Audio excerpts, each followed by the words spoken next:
पेड़ बूढ़ा ही सही आंगन में लगा रहने दो, फल न सही छांव तो देगा। आने वाले इस कहानी के जरिए हम इन शब्दों के मोल को समझेंगे। एक बूढ़ा व्यक्ति अपने बहू और बेटे के यहाँ शहर रहने गया।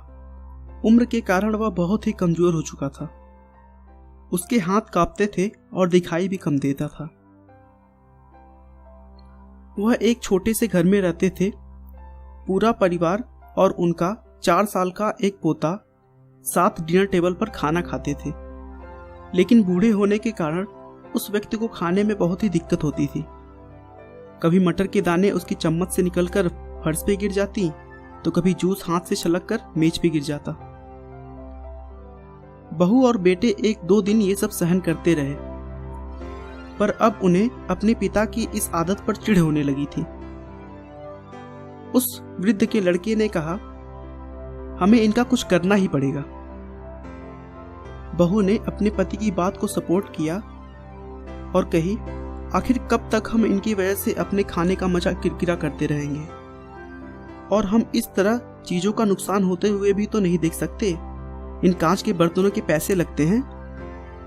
अगले दिन जब खाने का वक्त हुआ तो बेटे ने एक पुरानी मेज को कमरे के कोने में लगा दिया और अपने पिताजी से बोला कि वो वहीं अकेले बैठकर अपना भोजन कर लिया करेंगे।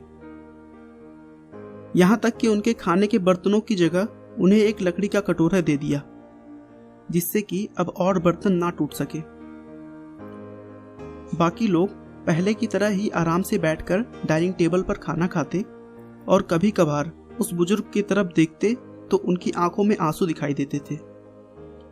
यह देखकर भी बहू और बेटे का मन नहीं पिघलता। वो हमेशा उनसे चिढ़े रहते थे। उनकी छोटी सी छोटी गलती पर ढेरों बातें सुना देते। वहां बैठा बालक भी यह सब बड़े ध्यान से देखता रहता और अपने में मस्त रहता था। एक रात खाने से पहले उस छोटे बालक को उसके माता पिता ने जमीन पर बैठकर कुछ करते हुए देखा और पूछा कि तुम क्या कर रहे हो बेटा? बच्चे ने बड़े मासूमियत के साथ उत्तर दिया,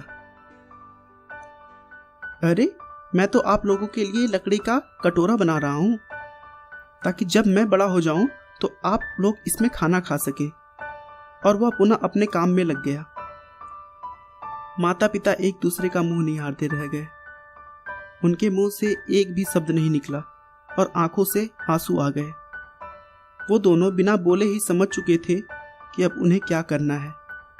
उस रात को वो अपने बूढ़े पिता को वापस डिनर टेबल पर ले आए और कभी भी उनके साथ अभद्र व्यवहार नहीं किया।